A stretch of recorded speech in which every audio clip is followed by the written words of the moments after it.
As the years come and go, we seem to be getting a new Dragon Ball game every year or so, with Kakarot being the most recent example.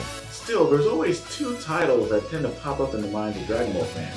Those being Dragon Ball Z Budokai 3 and Dragon Ball Z Budokai Tenkaichi 3. These beloved titles are very well known among the fan base and almost impossible to get a copy of without paying an arm and a leg. Are you?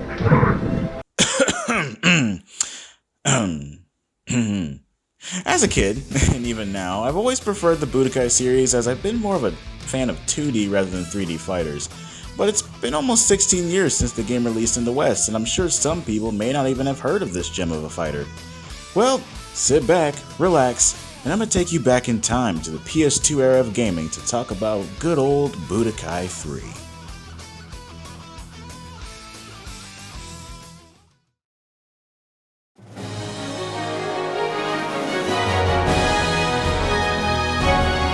So back in my gamer days, Dragon Ball Z Budokai 3 came out on November 16th, 2004, and I couldn't tell you what I was doing during that time.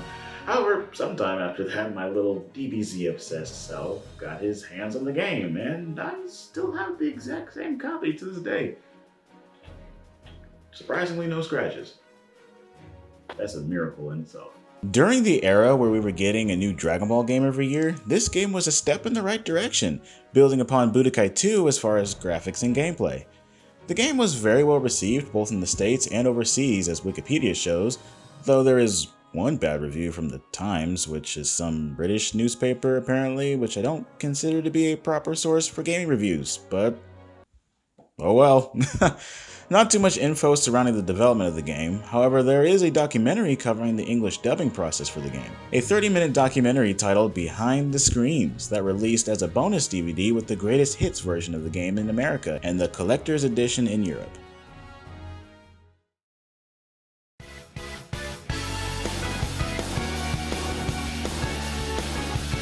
Now for the moment we've all been waiting for, the gameplay. Now when I say this game is fun to play, believe me, it is fun to play. Now the combat can be a little tricky to pick up when you first start playing the game. For instance, charging key is a very important thing in the anime and it's a very important thing in the game. And in order to do this, you have to hold X while pressing and holding the opposite direction you're facing on the D-pad. Also, there are techniques such as vanishing that involves you teleporting behind your opponent to do an attack from behind to escape combos, which can also be a complicated process that involves pressing X and the opposite direction you're facing at the appropriate time.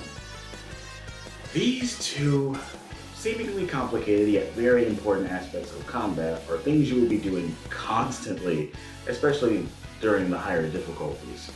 You know, because in order to keep the advantage in fights, you're gonna have to be doing a lot of this. This game was the first game in the Budokai series to include the GT characters and transformations, which was a really awesome addition. Except Omega, this guy is busted on very hard and I hate him. The story mode starts from the beginning of Dragon Ball Z to the end of Dragon Ball GT, and I honestly haven't played the story mode since I was a kid. And even though flying around the map as Goku isn't anything new nowadays, back then it was pretty amazing. The stages you can fight in are quite varied and all have different variations if you use an ultimate attack that affects the area. This game can be quite difficult in the very hard difficulty, which, I mean, sure, that's what you would expect, but I mean, from someone who thought they knew the ins and outs of the game, it was quite the humbling experience, to say the least.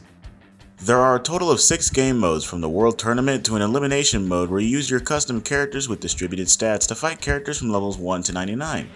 The World Tournament was a mode I only used to get money for the skill shop to buy the skills for all the characters that you unlock through the story mode. Practice mode is your traditional training mode, but it also comes with a tutorial section to teach you the mechanics of the game. In my opinion, this game is one of the best 2.5D Dragon Ball fighting games that they've ever made.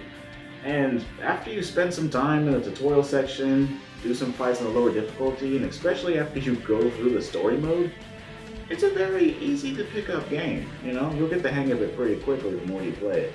And the more you play it, I feel like the more you'll enjoy it, even for all its faults.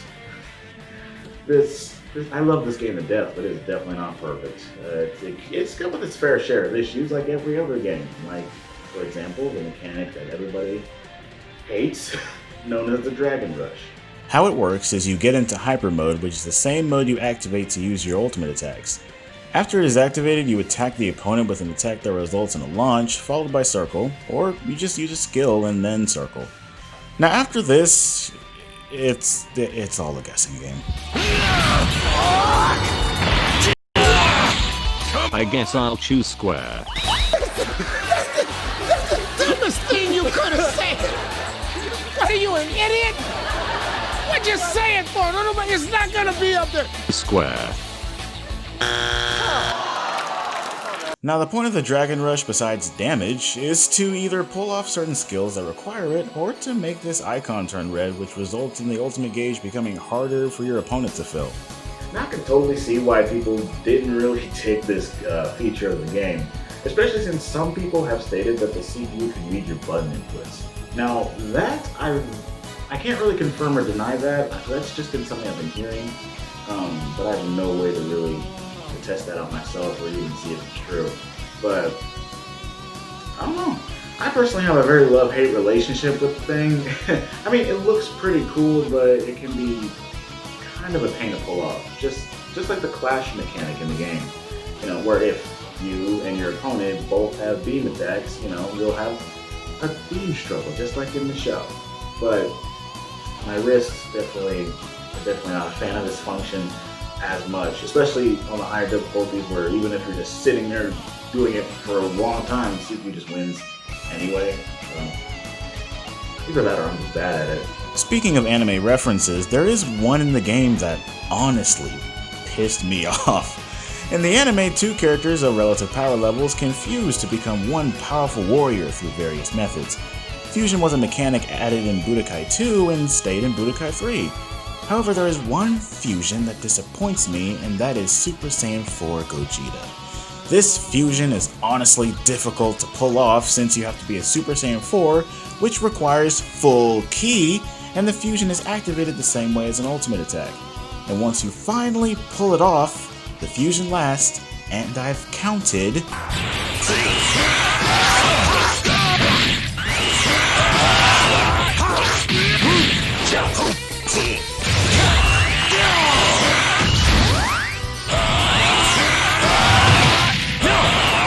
a whole 15 seconds. Now this could be a reference to how the fusion lasted 15 minutes in the anime, but I have no idea. I get that the fusion is powerful as the Big Bang Kamehameha can knock out a whole bar and a half of health, but it doesn't last nearly enough to fully make use of the fusion. On higher difficulties, you will not be able to hit the enemy with it so easily, and if you fail, you'll go right back to base form. So needless to say, I didn't like it that much. But the other fusions I think are fine, like the Potara fusion is the same as other fusions except it uses the same system as Dragon Rush attacks. Gotenks and Gogeta require you to press the buttons in a certain order in a limited amount of time without failure, or else it will result in an unwanted fusion. This game is very dedicated to sticking to its source material in every aspect, and it's been loved by the fans for years, though I wonder, has Budokai 3 aged like a fine wine, or has it truly been lost to time?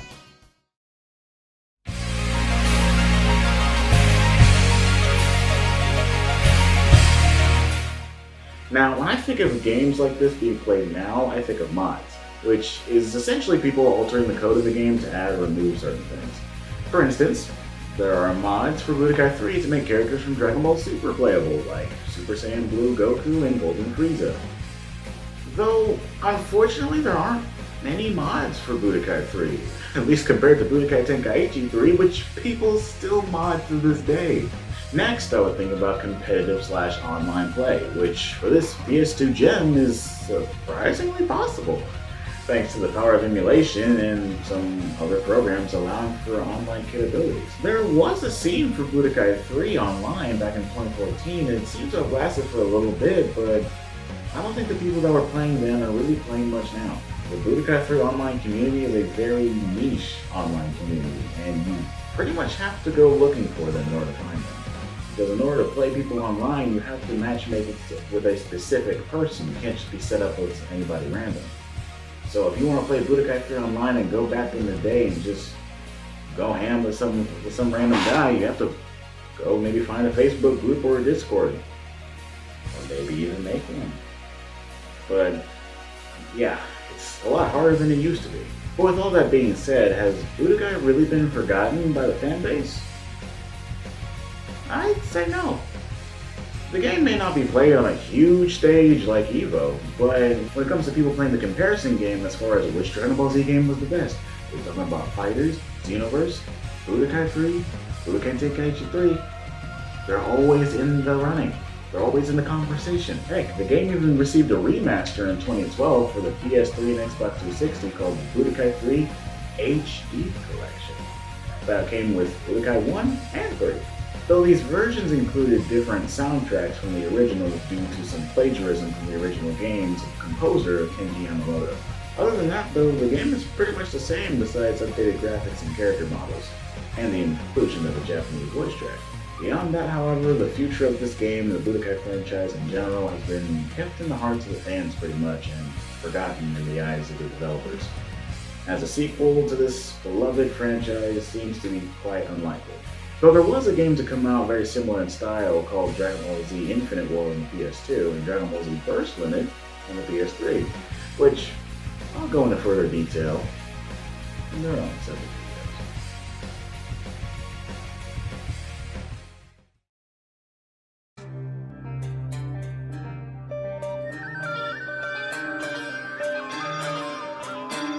This game is a huge part of my childhood, and the childhood of many other fans who grew up with Dragon Ball Z games.